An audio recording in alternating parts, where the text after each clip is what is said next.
how are you doing? Well, it's been a while, hasn't it? I think it's been 4 months since my last vlog, but hey ho. Thanks for joining us. I hope everyone is safe and well. I know it's been a weird time. Generally don't need to speak about that. I think we all pretty much know what's been going on in the world. But here I am. So yeah, today's vlog, really simply, I'm going to hopefully talk through what I've been up to. So yeah, it's been really good, so I figured I'd share that with you today, maybe show you some prints, show you what tools I've been using. I thought we'll go through that, which will be quite good. And yeah, I'm going to talk a little bit about the mental side of it, I guess, and what we've been doing and how I try my best to stay level, and I have done all sort of through the years. Again, if you've watched this channel, you know that I have depression and things like that, so it's something that I have to constantly work on and constantly make sure that I'm aware of. And so I'm going to talk a little bit about a word called maladaptation. I can't say it right. It's adaptation with mal at the beginning. But anyway, it's something that I'm always conscious about. So I'm going to hopefully try and put an episode together that not just about photography, but if you've been out there and you've struggled, or you just want hopefully a little bit of ideas on how to stay healthy, then yeah, hopefully there's something in this episode for you. If you're not and you like photos, stick around. I'll show you some cool tools I've been using, and we'll go from there. Now, before we start, I'm roasting. My hair is an absolute mess, as you can see. Lockdown, brilliant enough. So I'm going to go and quickly freshen up, grab myself a coffee, and then yeah, let's talk about what I've been up to and what we're going to do in the future.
Coffee in hand, let's crack on. So, quick one about my story then. So 3 months ago, after when lockdown hit, and actually just before we start this, I just want to put a little bit of disclaimer.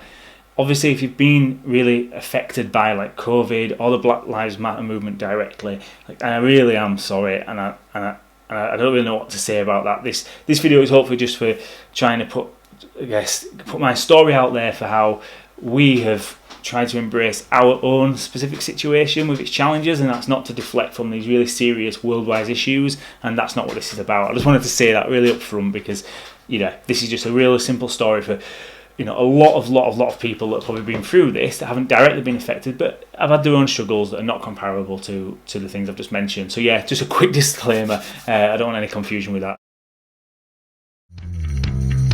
So back to my story really. Yeah, 3-4 months ago, a couple of life-changing things happened anyway, which is I changed my day job. Funny story, the Monday I started that job was the Monday the office closed and lockdown kicked in. So I've never actually been in the office. I've done all my management work through Skype and Teams, so yeah, thank God for technology. And the second thing for us is, we've obviously got a little girl, Clemmy, 20 months old, and nurseries and schools closed, which I think for all the planning of any sort of situation like this for anyone, that's something that you don't, I guess, really plan for. But it did mean that we had our jobs that we do have an element of the work needs doing. It's not a case of we don't have 9 to 5 jobs that you just do. There's a certain piece of work that I had to do, people were relying on for me. So it meant quite a stressful 3 months, and I can't lie, for us, it meant, in a weird way, it was fantastic because I got to look after Clemmy every morning, and Vicky would look after in the afternoon. But it also meant that we'd be working every night. So that's really why the time just slammed in half, really, or not in half, just 95% gone, because we really would only have probably about 30 to 45 minutes at a night to ourselves, where we crash on the couch after a long day. And it has been brilliant. The bonding I've had with Clemmy has been absolutely fantastic, but clearly we've had ups and downs, and that's what I want to talk about today. Really early on, I recognised that I'm not going to have the time, because for my time, how I do these films and all this sort of stuff is I usually film on my lunch break, do a bit of editing, and then on a night I just crack on with the editing or a bit more filming. And obviously when I'm working in the city, that's where I get my greatest inspiration, really, and that's what I love to do. I love to go out and shoot street stuff in Manchester, and I'm not going to be in the office. I've not been in the office since I've started. I'm not going to be in the office till probably mid next year. So that side of my work has gone now. Well, there is an element of things I can do. I can take photos around the house and do family stuff, but again, I found that if you take it with digital, you can't help but get immersed into the editing, because you see it on the back of the screen, the LCD, and then you want to go back and do these things. So I quickly thought, well, how can I do it? Continue to learn, continue to sort of challenge myself, but really just be in that moment for that minute with a camera and then forget about it. That's where I figured, let's have a look at analogue. Right, so yeah, the toys I was talking about. I bought a F301, a 1985 Nikon camera, and I've had an F65 for a while, an old Nikon camera now. This part, I guess, that I wanted to talk to you about, it's meant to be served as like a bit more of a purpose for a theoretical. It could be anything. It could be a camera that I'm talking about. It could be going running. It could be singing. It could be dancing. It could be, it's just something that allows you to express yourself for yourself and help your self-worth. And this comes back to what I want to talk about in this section, which is this word adaptation, maladaptation. Boom, I got it.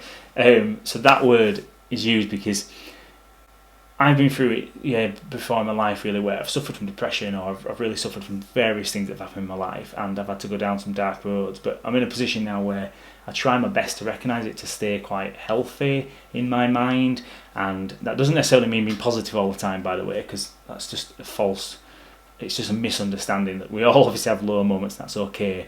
But this particular word, what it means is when you start to encounter what you think are unconscious, I guess, habits in your life that are really negative and actually just contribute to maybe you're feeling a bit crap, and goes on and on to the point where you feel it's uncontrollable, and it is controllable. And I think it's taken me a long time to try and get that, and I'm always battling, and like everyone else it's not a static story. There's no ending to it. But this word has been really interesting here, because I believe that maybe 10 years ago, if this had happened, I think I'd have really struggled, because I wasn't in control of allowing myself to have the healthy obsessions over the unhealthy obsessions. 10 years ago, it might have been gambling too much, it might have been drinking too much, and not allowing myself to recognise that I can stop that by acting, rather than just accepting that is how it is. So this 3 months, I've explained the story obviously quite in detail about how intense it was for time, but it was amazing because we got to spend all that time with Clemmy. But I've also got to recognise, regardless of anything like that, there's no harm in saying that you, as yourself, still deserve a bit of like your own time, regardless how much family you've got, because ultimately that's what we want to do. We want to make sure that we have that self-worth. And I think if you're happy, it sounds really cheesy, but if you're happy in yourself, then your life's happy. And that's the thing that I recognise I've got to do, and my wife's supportive on that as well. And I know this is quite analytical, but it is the way that I've thought about things. And I think these are using an example that I recognise that if we'd have carried on as we did, having an amazing time with Clemmy, working really, really hard, eventually the work would eventually got on top of me, because that part of it was obviously really stressful. It was really long hours. We were only getting very short time to have, cuddle on the couch and have a cup of tea before bed, before then up again. So for me, I use photography. And like I keep saying, it could be running, it could be painting, dancing, singing, whatever. It doesn't have to be artistic, it could just be lifting weights. These things are healthy adaptations that make you want to do healthy things in your life, rather than unhealthy things that might lead you to a darker path, drinking too much, leading you to feel despair and depression, etc. And that's where I've used this. So I used analogue because I quickly realised, really simply, for me, digital would not have worked, because every time I take a photo I want to edit it. I didn't have the time to edit it. That created frustration. So for me, that would have been a negative adaptation to my mindset, because I've just been annoyed that I couldn't edit those photos and get them out on social media. And I recognised really quickly that forget about social media for 3 months, which has been really good actually. So I want to continue learning about photography. I want to continue learning about a skill I'm not really great at, which is film, and it'll in the end help me be a better photographer. So I just took that away, and I just, for every 5 minutes I got with this manual focus, I took some photos of the family, and then throughout the 3 months, I knew then as I'm going along, I'm building up this little collection that, great, I can look at it at the end of the month. So it wasn't an instant taking a photo, now I want to edit it and scrutinise it. It was a case of take the photo and I know I won't look at it for months, which is brilliant, because then you go on to a next role and another role, but you're doing the actions that are healthy, that are taking me out of my own mindset for 5 minutes a day, 10 minutes a day, but then just keeping that trail of thought to a healthy adaptation. And it worked really, really well for me. I had those 5-10 minutes a day to myself, and the rest I did exactly the same. And yet we had those ups and downs. Of course we did. There were days where we wanted to scream just like the rest of us, because I'd worked a stupid amount of hours to get certain things done. But hey, it happens. And I think that's the key. I'll keep saying, going back to it, is recognising where maybe you're doing some things that actually, is this being helpful? And the way that my old therapist used to tell me, sort of an example was, just because you're having this trail of thought, maybe you've drunk too much, 3-4 nights in a row, and you're just feeling a bit crap, and you sat on the sofa feeling really blue, and you thought about a hypothetical situation that's, completely hypothetical but very, very negative, and you've been thinking about it for 15 minutes. Just because you've started that thought, or just because you're 15 minutes in, doesn't mean that eventually when you come round to yourself, you don't have a choice to say to yourself, I'm not thinking about that. And it is difficult, but it's about recognising, why am I on this thought process? And actually, if I stop and go and do something, just something, I don't have to think about this hypothetical situation that's just making me feel worse. And that is exactly why originally, photography got me into a healthy mindset. And that's not saying that's what I've been doing this time, but that's certainly stuff I've done in the past. I think it's recognising that I've got some friends that live on their own. I've had really difficult times with this, and I feel for them. It must be really hard, and they've been through similar things. But some of them just going out for a run. One of my mates has done a marathon, which is absolutely amazing. Now, I'm not suggesting you go out and do a marathon, but what I mean is that's a healthy way of saying, I need some time, not just to sit on my own and wallow. And I think that's it. Not easy, I appreciate, but that's what I've done, and I really hope you can take something from that.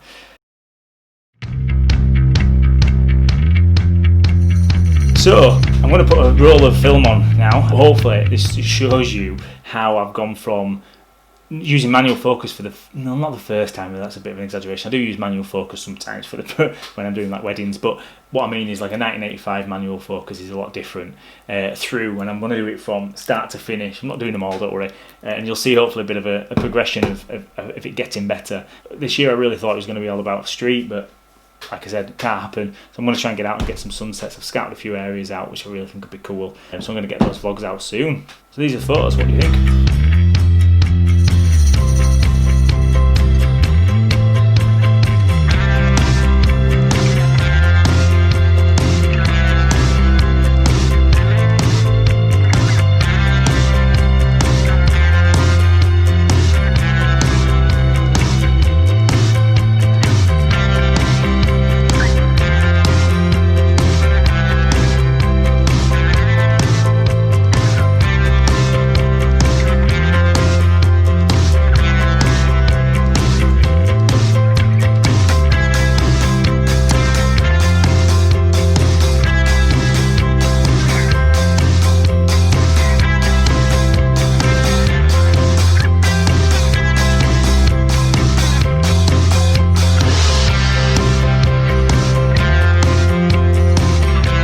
Yes, I hope you liked them. So there you go. Hopefully you saw exactly what I was chuffed about, which is from the start to the beginning of just getting better quality photos. The focus is better, hopefully compositions are better, and just getting used to using, particularly this one. This one's a challenge, but I really loved it, which is the F301, old school camera. You take the photo, and my God, you've taken a photo. It's absolutely huge. It's just brilliant. Love the feeling of this. Just use a standard film, Kodak 200 Color Plus. And yeah, I got hopefully some cool results out. Sorry, I didn't want to put a therapy lesson out there for you, I promise. I just wanted to generally just share what I know, what I've learned, and what helps me. And you never know, it might hopefully help people out there. That's honestly what it is. I'm not trying to preach to anyone. It's just trying to be helpful. So there you go. Good. Thank you very much. And please share, like, all that stuff. Subscribe, and take care of yourself.